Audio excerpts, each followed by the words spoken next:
آئینے میں اس کا چہرہ۔ حصہ اول، عجیب ہدیہ۔ عرفان ایک نوجوان آرٹسٹ تھا جو پرانے اور ٹوٹے ہوئے آئینے جمع کرنے کا شوقین تھا۔ ایک دن اسے ایک فلی مارکیٹ سے ایک پرانا گہرے فریم والا آئینہ ملا۔ بیچنے والا بوڑھا، جس کی آنکھیں بہت گہری تھیں، نے بہت کم قیمت پر یہ آئینہ بیچا اور صرف اتنا کہا، یہ آئینہ خواب نہیں دکھاتا، حقیقت دکھاتا ہے۔ عرفان نے اسے اپنے اسٹوڈیو کے ایک کونے میں لگا دیا۔ پہل تو سب ٹھیک رہا، لیکن اگلے ہی رات سے عجیب واقعات شروع ہو گئے۔ حصہ دوم، پہلی موجودگی۔ رات کے تقریباً 1:30 بجے عرفان دیر تک پینٹنگ کرتا رہا تھا۔ اچانک اسے ٹپ ٹپ ٹپ کی آواز آئی، جیسے کوئی گیلا ہاتھ دیوار پر پھیر رہا ہو۔ آواز اس آئینے کی طرف سے آ رہی تھی۔ جب اس نے آئینے کی طرف دیکھا تو اس میں اپنا ہی عکس نظر آیا، لیکن عکس کا ہونٹوں پر ایک اداس، بھوکی سی مسکراہٹ تھی۔ عرفان نے فوراً ہی سر ہلایا اور آئینہ ڈھانپ دیا۔ حصہ تیسرا، وہ بولتا ہے۔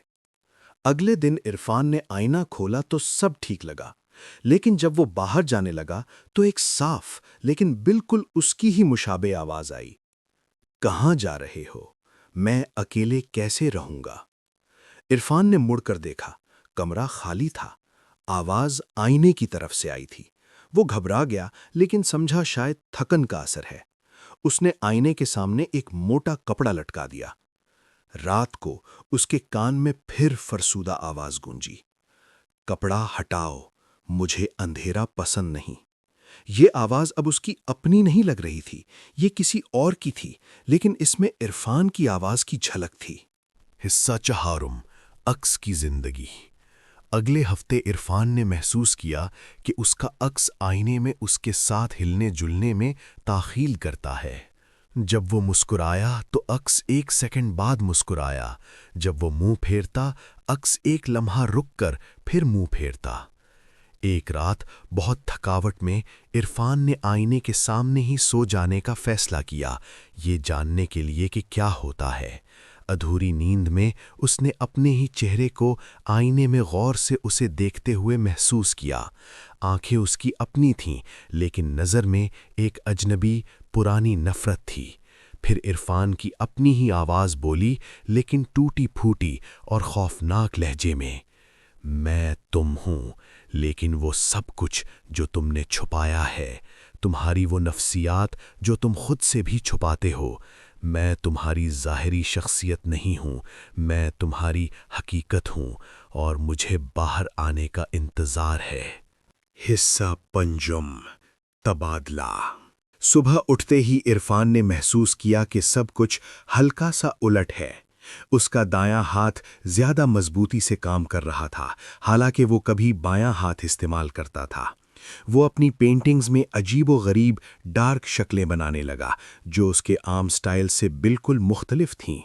اور پھر وہ دن آیا جب اس کی بہن آئی۔ اس نے عرفان کے چہرے کی طرف گہری نظر سے دیکھا اور کہا، عرفان بھائی، آپ ٹھیک تو ہیں؟ آپ کی آنکھوں میں کوئی اور ہے۔ اسی رات آئینے نے بات کی، اب وقت قریب ہے، جب چاند مکمل گہنا جائے گا، دروازہ کھل جائے گا، میں باہر آؤں گا اور تم اندر آ جاؤ گے۔ تمہاری یہ دنیا تمہارے روپ میں میری ہو جائے گی۔ عرفان نے ہوش کھو دیا۔ وہ سمجھ گیا کہ یہ محض ایک بھوت نہیں، بلکہ کوئی آکس روح یا منفی جن ہے جو اس کی شخصیت اور جسم پر قبضہ کرنا چاہتا ہے۔ اس نے ایک بزرگ عالم سے رابطہ کیا۔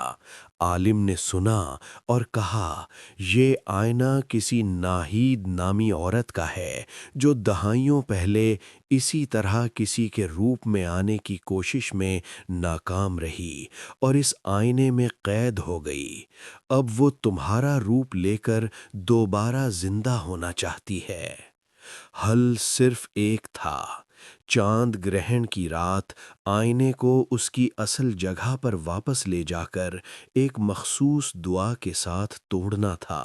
لیکن شرط یہ تھی کہ عرفان کو آئینے میں موجود روح کو اپنے ہی چہرے میں دیکھتے ہوئے یہ کام کرنا ہوگا اور ہر صورت اپنی نظریں نہیں ہٹانی۔